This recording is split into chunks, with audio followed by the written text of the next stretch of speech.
morning. I am Missy Rogers, your worship associate today. White woman with salt and pepper hair and glasses, wearing a very fall-forward cape this morning. Welcome to Beacon Unitarian Universalist congregation. Unitarian Universalism is a faith that places love at the center, guided by the faithful practice of justice, interdependence, equity, pluralism, generosity, and transformation. Thank you for spending time with us. And I mean that sincerely. As I was sitting before the service, just listening to people starting to come in and the little chatter and the increasing sound was really a joy for me this morning. After our service, we welcome you to connect with Chris Budin, our membership coordinator, who can guide you. There's Chris back there. If you don't know Chris, that's the person you want to find. And he will guide you in a brief tour of our space and answer any questions you have. For those joining us online, please fill out the connection form that will appear in the chat in just a moment. We are centering in the practice of deep listening and compassion this day. We continue with song.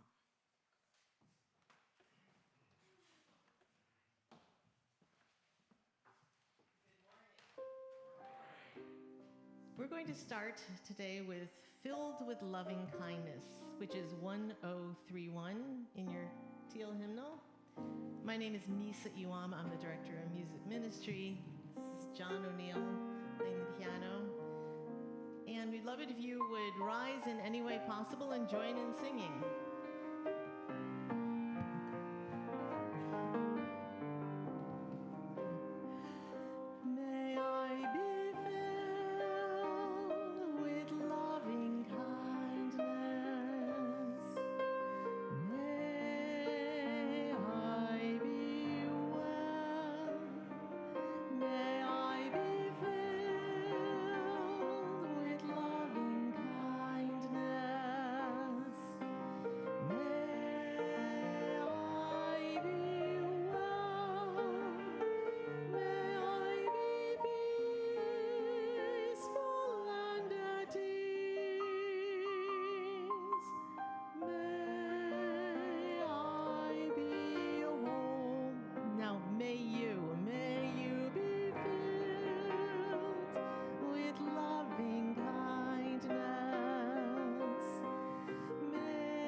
Thank you.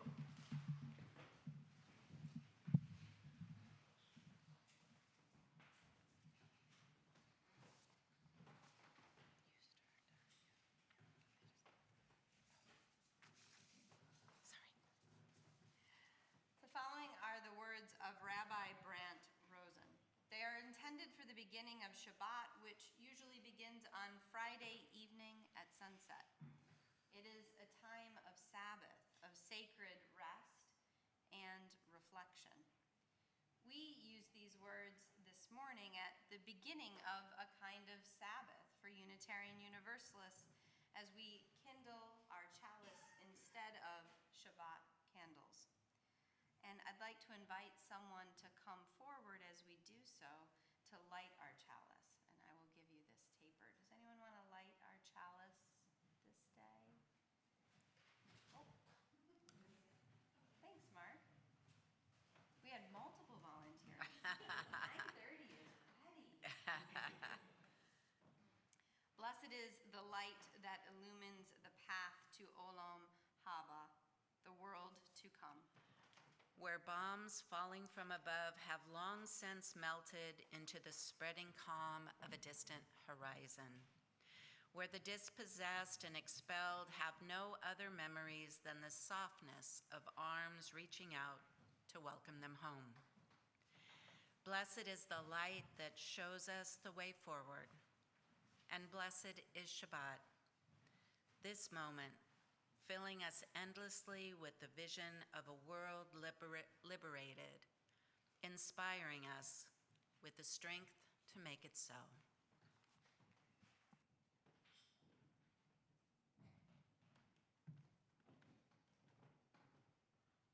Good morning, Beacon. My name is Sean Jordan. For anyone, am I on now? There we go. Good morning again. My name is Sean Jordan. For anyone I have not yet met, I most typically receive he, him pronouns. I am about 5'10", olive skin, short brown hair, and a short brown beard. Burgundy shirt today with my burgundy stole, which indicates my role as a chaplain here in the community. As chaplains, we extend the pastoral care of Beacon, in part through the creation of sacred space with intentional presence and deep listening. We recognize that everyone needs care at different points in our lives, and so we provide ourselves as a living resource for spiritual care. We believe that the intentional practice of presence and listening can provide a foundation for healing, even in deeply challenging times. And if you are feeling called to be more heard and would like to be connected with a chaplain, please see me or any member of the ministry team. You can trust that we hold these engagements in the strictest of confidence, and you can learn more on the Beacon website. Another way that we extend the spiritual care of this community is by facilitating a weekly ritual of communal candle lighting. Together we light candles of joy, sorrow, and gratitude. This morning, we light a candle honoring and wishing Shana Tova for all entering into the high holy days in Jewish communities, including those within our UU communities. We light a candle of witness, knowing that the anniversary of October 7th and the massacre in Israel on that date is tomorrow. We hold the pain and fear within Israeli and Jewish communities with this candle, all the unmet, unheard, and unrecognized grief that ripples out as hostages are still held, others murdered but unable to be buried, and others still who return with trauma. We weep at this devastating assault and atrocity on October 7th and the thousands of Israelis murdered. We light a candle of witness as the war between Israel and Hamas now extends into Lebanon and with Iran. We weep at the 42,000 Palestinians murdered, the Lebanese who were murdered, and all of their unmet, unheard, and unrecognized grief that ripples out to Lebanese, Palestinian, and Muslim members of our communities here. We light a candle of mourning for Kay Escobar, an organizer, student, and activist close to our Beacon community, whose memorial was held this past week after their sudden death. May this light honor their incredible life. We light a candle for all those in the path of Hurricane Helene, especially those devastated in Western North Carolina. We see you, beloveds, and with this light commit to not look away, but to shine the light of aid and attention until life is restored and repaired. We light a candle for each and all receiving these words who are deep in grief right now. We kindle this enduring light for you and offer our companionship. If you are among those with grief, I invite you to place your hand on your heart. If you're joining us online, to put a heart or a word of love in the chat. And lastly, we light a candle of celebration for the life that endures, and even flourishes, for the climate justice revivals that took place last weekend in UU congregations all over the country, for beloveds who are welcoming new life, coming into relationships and unions, transitioning into new homes. If you are among those with celebrations, I invite you now to place your hand on your heart, and if you're online, put a confetti symbol or a word of joy in the chat. For these things and so much more, beloved, I invite you now to consider your own inspirations of gratitude, sorrow, and joy. If you're joining virtually, take this time to light a candle on a home altar or share your reflections in the chat. And for those of you in the sanctuary, I invite you now to come forward and light a candle of your own.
Good morning, Beacon. Good morning. I'm Barbara Heisler. I'm proud to be on the Board of Trustees. I am not tall. And I don't know, what color is my hair today? It's whitish, and I'm 5'3", actually. And I use she, her pronouns. And I'm here to provide this reading this morning. It's called The Shofar Breaks Your Heart by Dane Cutler. When you give a girl a shofar, no, not a proper instrument of God, but a rough-cut horn with no real mouthpiece her aunt brings back from a trip to Jerusalem, don't make it easy. Put it up on the shelf in the living room where its curled promise of a shout will tempt her until she can reach it on tiptoe. Tell her no one has ever found its voice, that she will only make it grunt, bray, and sputter like the animal it came from. Then give her a few years. Give her an empty garage and a neighborhood Jewish enough to understand what it's hearing, so that she can practice until tiny tekiot burst forth from the scrap of ram. She will be the only one who can ever shape its sounds, can bend the call to tekiah Round off 9 drops of teruah wailing.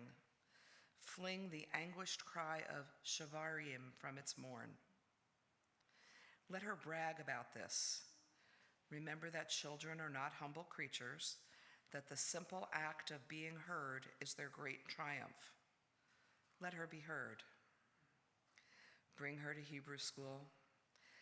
Teach her the story of the rabbi who told his students that he would put the words of Torah on their hearts, that the words would only find their way in when the students' hearts broke.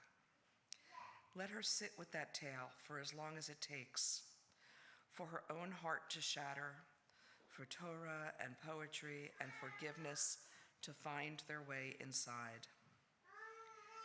Play her Leonard Cohen. Let him croon about the cracks in everything. That's how the light gets in.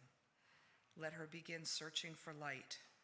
Ask her where she thinks the cracks come from. Give her Auschwitz. Give her Torquemada.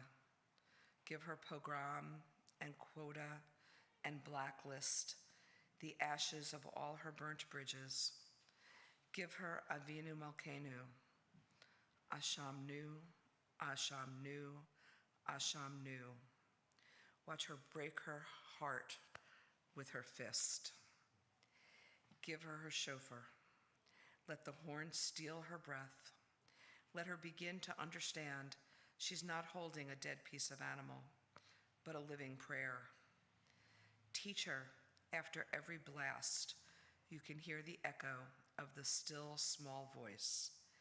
If you listen for it, you can hear the calls for the wild cries they are. Salute them with a straight back when they yank you from your Amida. And should you hear a shofar blower struggle and gasp and strain for each call, imagine yourself a trapped animal, desperate to be heard. When it's over, close your eyes. Be broken here before God and your people. Be cracked and feel the light and the words come in.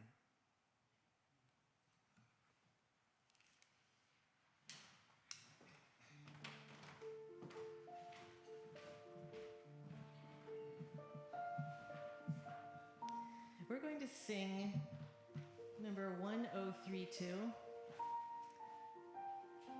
This is Dauna Naish, which has lyrics by a Muslim writer who asked a Jewish composer to set them to music. I think that one of the nice things about music is it kind of creates a common ground for us. So I'm going to invite you to stand or rise in any way possible as we sing, as you see the translation at the bottom, let us live in peace. Let us live in inner peace. Let us weave our dreams together and let us die in peace. Dauna naish besalam.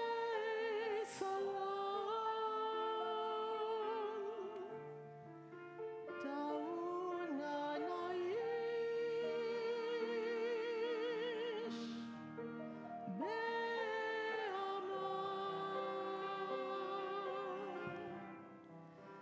Dauna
Good morning.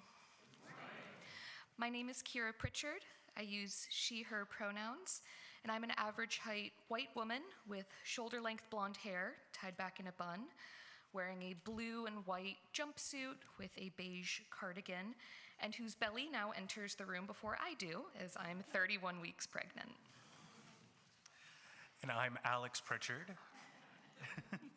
I use he, him pronouns, and I'm 5'10" on a good day. White complexion with brown hair, wearing a white button-up long-sleeve shirt, maroon pants, and square glasses. As Kira said, we're blessed to be expecting our first child, and they're our biggest reason for bringing us to Beacon. Kira and I got married in November 2023, and we were aware we wanted to start our family shortly after. As we discussed the kinds of things we wanted to do for ourselves and the kinds of parents we wanted to be, we kept coming back to the desire of finding a faith community based in love and acceptance where we could raise our little ones. I grew up as an Army brat who attended non-denominational, vanilla-flavored services on military bases. You had the Catholic service and the everyone else service, while Alex grew up Presbyterian. Each of us found ourselves having deeper questions about our respective faith traditions as we got older and finding conflict in what we were being preached versus what we believed. So, in February 2024, when Kira told me she had found a faith community that seemed to align with our own beliefs, we decided to come check it out. We loved the messaging around our interconnectedness with everyone and everything in the world, the focus on loving one another and showing that love through activism of all kinds, and the belief that all faith traditions can contain learnings and truth. We've been coming back ever since, including on a handful of Sundays through the live stream, and always walk away feeling renewed and inspired. We've found the community we've been searching for, and we're so excited to raise our little family in a place of love and acceptance. Thank you.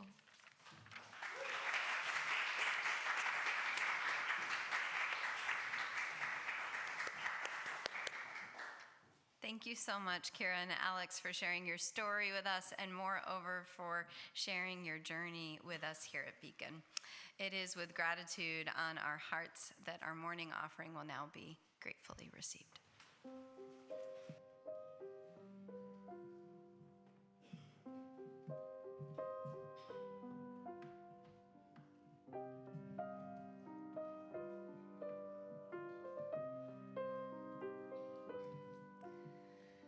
Return again, return again, return to the land of your soul.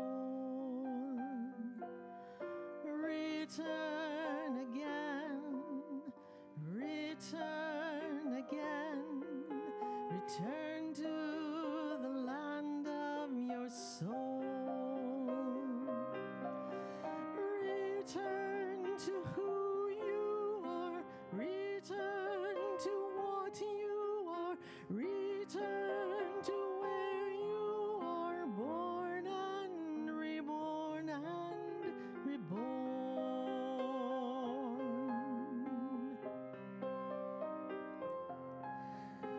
Return to who you are, return to what you are, return to where you are born and reborn and reborn. Hashivenu, Hashivenu, Adonai Elecha, V'naseh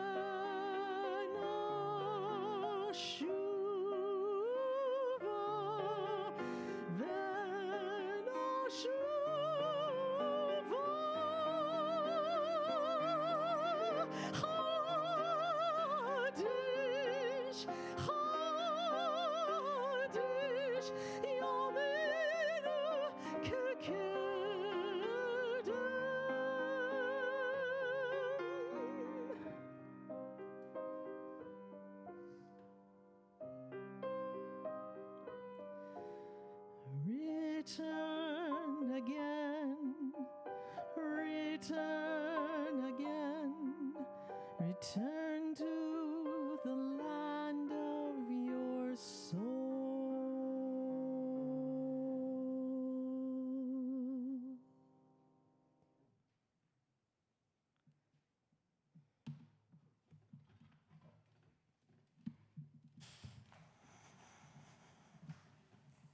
Thank you, Misa. Thank you, John. Beloved, I realized I did not introduce myself. I'm Reverend Robin. My pronouns are she, her. I have the honor of being a member of the lead ministry team here at Beacon. I am still 5'2", despite my best efforts. I am a white woman, middle age, and I'm wearing sparkly blue glasses and an autumnal woven stole this day. If you haven't seen one before, at first glance, the shofar is a humble instrument in a way. It can be large, extended almost like a trumpet, or sometimes small, no bigger perhaps than my hand. It is made from a ram's horn, and if you didn't know it, it would be easy to mistake it for some kind of relic rather than an instrument that is still used. Something perhaps to collect dust on a shelf in a museum, but once you've heard it, you know that the shofar was made to be used. Sometimes a triumphant, joyous declaration, others a mourning sound. It can take the form of a call to war as easily as it calls one into quiet self-reflection. And if you can get past the rawness of one saving their breath to push it through the horn of a ram, if you listen, the sound of the shofar is also a shout of justice. On Monday, I got off the train at Union Station in Washington, D.C., and I quickly snaked my way through the crowds on the platform and slid into a black Kia with a strawberry-scented car deodorizer. It was what it was. 12 minutes later, I arrived in Lafayette Square, put on the woven stole that I now wear, a gift from Reverend Cheryl M. Walker. I placed my single bag down under an eave as drizzle started to hit my glasses, and I moved quickly to stand behind the much taller than I am, Pastor Alvin Jackson, who was beginning to lead the prayer. I had just made it. It was only then, from the rush of a 7 a.m. train, that I began to look around me and kind of realize who else was there. An imam dressed in white was to my right, and Reverend Abidjan Amanchi, a UU minister in Cedar Lane, Maryland, was smiling behind me, having known that look of rush into the event. And just to my left was a rabbi who graciously and quickly moved to make room for me, which meant that she was no longer in the frame of the camera. There were at least 24 other faith leaders, all gathered to pray for our country with focus on this election and its process. As I settled into my spot, I took note of my place in the lineup to pray. I'm after the imam, I said. I'm after the imam. It was the rabbi who was first to go. We were tightly packed into this vestibule of St. John's Church, so close that you could smell the soaps and detergents that we each had used that day. and so close that any time a speaker went to the podium, we all had to kind of move as one. I noticed as the rabbi passed me that she carried a shofar, a small one, just a little larger than her hand. Carrying that shofar with her just days before Rosh Hashanah said something about her commitment to justice, to interfaith organizing, and to the kind of world we were building together. Sure enough, Rabbi Jenny Rosen from Dayenu, a Jewish call to climate action, spoke with clarity that morning about interlocking injustices, the climate crisis, the devastating impact of Hurricane Helene, systemic racism, and systemic poverty. Then she invited us to listen to the sound of the shofar. She said, "Really hear it. It is a call to awaken to the world." And maybe because she emphasized it in that way, I stopped thinking about what I was about to say at the podium, and I really listened to it. If you listen, the shofar is a shout of justice. If you listen, the shofar is also a cry of mourning. I logged into online services this year for Rosh Hashanah. Normally, I join a colleague somewhere local, but this year I had just come home from a memorial for a young organizer and brilliant light who died far too young, too tragically. And I needed to be home. My wife, Anne Marie, is recovering from foot surgery, and so the most sensible place to gather wisdom this year was from YouTube. I heard in the first service I attended virtually from the rabbi about how many Jewish Americans feel abandoned in their grief and their fear since October 7th of last year. In a minute, I recalled so many conversations in my own silence, too. I remembered the responses on social media and the denials even that many of my friends and colleagues received. And then the rabbi said this: unreceived, unheard grief becomes trauma. I turned next to some UU sources, and I watched Reverend D.L. Helfer speak of this, a member of UU's for Justice in the Middle East and a Jewish Unitarian Universalist, in a recent video as they spoke about their struggle to be in Jewish spaces, to be in UU spaces, to understand what the High Holy Days mean this year for them. It is the time in the Jewish calendar, they said, for reflection and return, as Misa sang. Returning for some to God, to others, for return to oneself, one's core values, return to the community. For casting away things we do not want to carry into the next year. And we turn in just a few more days to the call to atone, to forgive, to start this new year. I hear Reverend D.L. Helfer's sadness in the voices of some of the members of this community, with Jewish friends, colleagues, and family, those afraid of the rising anti-Semitism and the abject indifference to their emotions. For some, like Reverend D.L. Helfer, because of their anguish cries for Gaza and their critique of Netanyahu and the Israeli government, they are not welcome any longer in some of their core communities. And it is hard for the most powerful ritual of the year, which is deeply about reflection and returning and casting away, to be just days before the anniversary of the massacre of October 7th and the devastation that followed in Gaza. It is said on Rosh Hashanah, it was written, but on Yom Kippur it is sealed. Whether we choose to or not, something will be written in this time. And some things will be sealed forever, no matter how hard we try to undo them later. no matter how much we wished we had done differently, so much as I do not want to listen at times, nor receive one more drop of the world's sorrow, ignoring reality will turn grief into trauma. And all of this is in my heart as the shofar begins the service. It is a bleated cry of anguish. It is a call of war. It is a warning, a stop what you are doing. And it is a haunting reminder of all that is lost forever.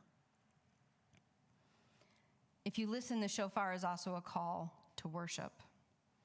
From Mount Sinai forward, the shofar has called people into sacred space within the heart and mind when no such physical space existed. And when words have failed, that ram's horn across the centuries gave guttural articulation to the ineffable. The poet, as read by Barbara, puts it this way: give her the shofar. Let the horn steal her breath. Let her begin to understand that she's not holding a dead piece of animal, but a living prayer. Teach her. After every blast, you can hear the echo of the still, small voice. So what is the solution in this moment? What does the shofar speak across these centuries, continents, and cultures? What is true? If we are a faith that puts love at the center, then I think, as Paul Tillich teaches, the first duty of love is to listen. We are not international peace negotiators, but we do not need to be such in order to be peacemakers in our community here and now. I use that language intentionally, not peacekeepers, because frankly, even in our local communities, there's not enough peace to keep anymore. We have to make peace, make more peace. And peacemakers practice the spiritual art of listening, such that when a beloved says they are frightened, that they want all the hostages returned, that they need a safe place to go, and that is a Jewish state, we listen. We listen not to affirm a public policy or to make a vote then and there on international decisions, but we listen to understand a beloved's lived experience. Can we listen and remember that the anniversaries and consider the impact of each bomb, each new threat, each day without hostages returned? And we listen to beloveds who are telling us of rising Islamophobia. Our Palestinian American beloveds, including here just towns away in Patterson, who are weeping as entire families have been wiped out. Generations of loved ones, future story has been taken. And just as we do not interrupt listening to justify the massacre of October 7th, we ought not dismiss the anguish cries of those whose future is gone. Let us not argue about the numbers of Palestinian dead, or, dear God, how many of them are children. Can we try not to rank or compete suffering? Can we say that plainly there is terror now in Lebanon and in Israel? Can we listen to the truths? Can we be courageous enough to listen past one dimension and hear moral teachings that threaten our ideologies and assumptions? This is some of what I'm hearing when I listen. Whoever saves one life saves the world entire, the Talmud teaches, and by consequence, whoever takes one life destroys the world entire. If you listen, the sound of the shofar is the sound of all of us. Unpolished, raw, grieving, exhausted, bleeding, triumphant, and crying out to be heard. What happens if we truly stop listening? I'm afraid there's no future if we're not able to listen. Can we be courageous enough to listen deeply without defense and calculating what we are going to say? Or has the sacred practice of listening become politicized too? Of course, we cannot stop with listening. And we can't only listen to those we love and like. For those of us untouched by war directly, I believe our listening calls us into the spaces that challenge our assumptions and experiences, into an active listening, one that transforms our relationships and the way we move in the world, the way we make peace. In the words of the Palestinian poet Naomi Shihab Nye, each moment is an opportunity to create a more just world. And then when we have listened into the places of discomfort and dis-ease, we discover we cease talking and begin speaking from a connected, a profound well. That still small voice can rise with moral clarity. Back on the train returning home, I'm wearing a collar. And a young man comes and asks if he can sit beside me. The seat is empty after all. Oh no, I think, as he says, "Can I ask you about that?" So few good things come from this interaction. But here I am, at least until Metro Park, and the shofar has been sounded. One thing leads to another, and he tells me how he has moved from Washington State to Philly because of a biblical passage in Revelations, and left the LDS church because they weren't adhering enough to the Bible. Oh, sweet God, I think this is going to be hard.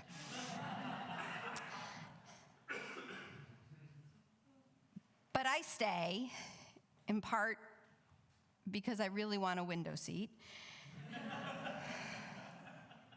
and because I'm trying to practice what I preach. He starts to talk about global poverty, about how you really have to evaluate what you need for the sake of others, and I'm intrigued all of a sudden. He reminds me of how many children in the world die of vitamin deficiency, and how we can actually do something about that. And he has all of these statistics, and I ask him what he does, and he says, "Oh, I work in tech services. I find it profound how much we can do." And then he says, "So I'm in Philadelphia now. It's a swing state, and my friend just moved out of Pennsylvania, so the least that I can do is vote on his behalf to make up for that lost vote in a state that's so precariously placed." And I nod, assuming I understand his comment, and I'm trying to end the conversation and redirect to the crossword puzzle in the New York Times, anything but this conversation. And that's when he says, "So at least Harris will get my vote." And I am totally shocked, because I have assumed an entire story about this man who is deeply religiously conservative, who is a biblical literalist. And the shock registers on my face, and he says, "Oh, I'm sorry, I didn't know that you were voting for the other candidate." And then I really don't know what to do. So I just get quiet and I listen, and I don't say a word. And I learn about his life story, that what biblical literalism means to him, how he understands religion, and how his religious views and political are very different than my own. But I learned something, and I make a note to check up about how to help get medical care to children around the world. And it turns out his facts are right. I am at the home of a dear organizer the next day, who is hosting the memorial of the organizer who has passed away. I'm uncertain of my place.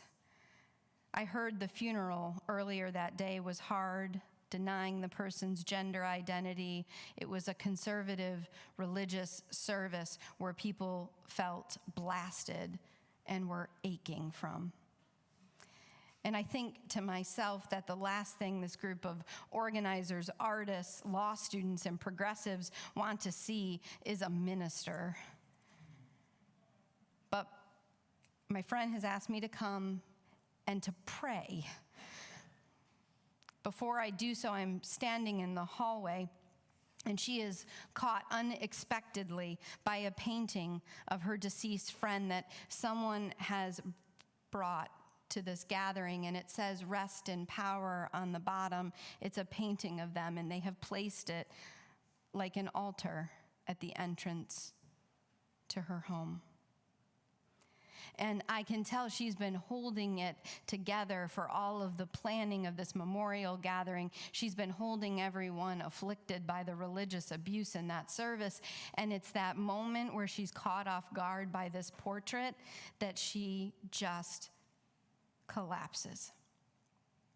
And I can tell it's coming, and there's a part of me that knows the rawness of this anguish that's going to come out of her. And there's a part of our culture that denies grief, that says in part of me, this is a private moment. I should walk away into the kitchen, but I don't, because the shofar has sounded. And so I stay, and I put my arm around her, and she leans in and just sobs.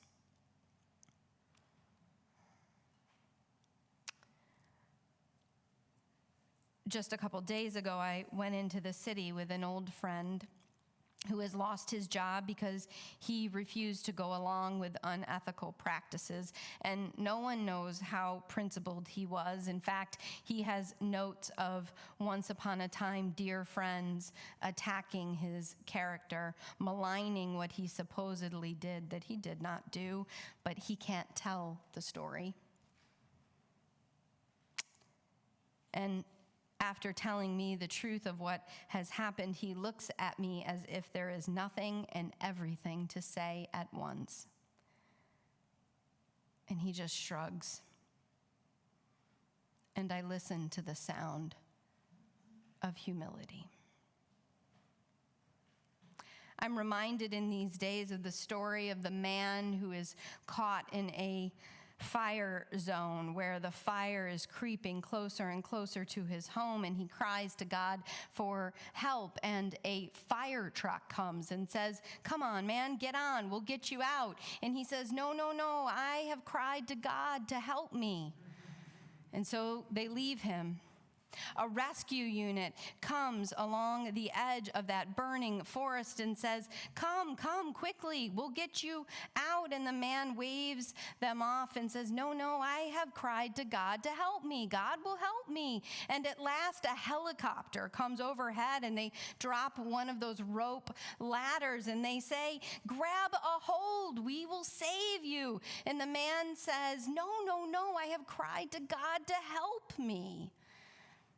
The man dies, and he gets to heaven, and he says, God, I cried to you for help. And God says, I sent you a fire truck and a rescue unit and a helicopter with a rope ladder that came only inches from your hand. And I find myself asking in these days, why is there not one policy, one law, one act or word to stop the madness of the world, the devastation, the decimation, the death? And the shofar sounds in my Lebanese friend who tells of the pleas of her family deep in the night and how they're terrified of every device now that it might be a bomb. And the shofar sounds in the Jewish UU's voice who says tikkun olam is possible and that they are afraid. And the shofar sounds in the calls for compassion and stopping the funding of war machines and bringing home my beloved and let me rebuild what is left and stop Netanyahu and see me for all of who I am, a life sacred, a life sacred in this universe, a whole world. There are peacemakers all around who say right now, if you listen, you will hear a cry, a call, an anguished wail, and you will hear the sound of the labor pains of the peace we could make at this very moment. If we listen, truths emerge that shake our certainty, but also nourish our despair with hope. This is the sound of the shofar. Be broken here. Before God and your people, be cracked. Feel the light and the words come in.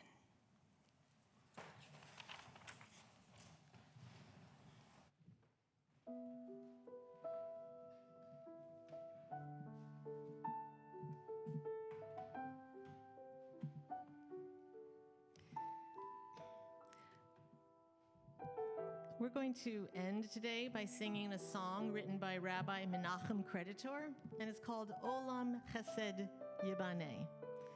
The world is built by love. You can sing the words with me. They're pretty simple. Or you could just do the response, which goes like this. Na-da-dai, dai, dai, da-da-dai, dai. Want to try that? Na-da-dai, dai, dai, da-da-dai, dai. Goes like this. I will build this world from love. Na-da-dai, dai, dai, da-da-dai, dai. And you must build this world from love. Na-da-dai, dai, dai, da-da-dai, dai. And if we build this world from love, na-da-dai, dai, dai, da-da-dai, dai, then God will build this world from love. Na-da-dai, dai, dai, da-da-dai, dai. So I'm going to invite you to rise in all ways possible, and we're going to sing the whole thing again. I will build this world from love. Na-da-dai, dai, dai, da-da-dai, dai. And you must build this world from love. Na-da-dai, dai, dai, da-da-dai, dai. And if we build this world from love, na-da-dai, dai, dai, da-da-dai, dai, then God will build this world from love. Na-da-dai, dai, dai, da-da-dai. Let's try the whole thing one more time. Why don't you sing all the words? I will build this world from love. La-da-dai, dai, dai, da-da-dai, dai. And you must build this world from love. Na-da-dai, dai, dai, da-da-dai, dai. And if we build this world from love, da-da-dai, dai, dai, da-da-dai, dai, then God will build this world from love. Na-da-dai, dai, dai, da-da-dai, dai.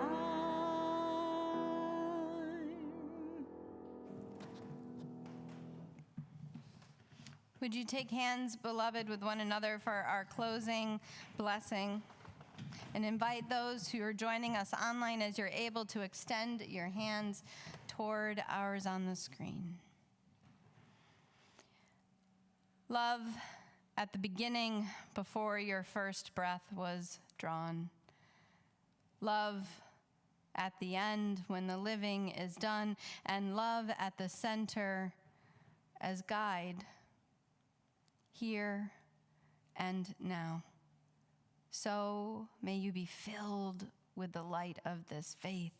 So may you be liberated. So may you live. Go with love. Amen. Amen.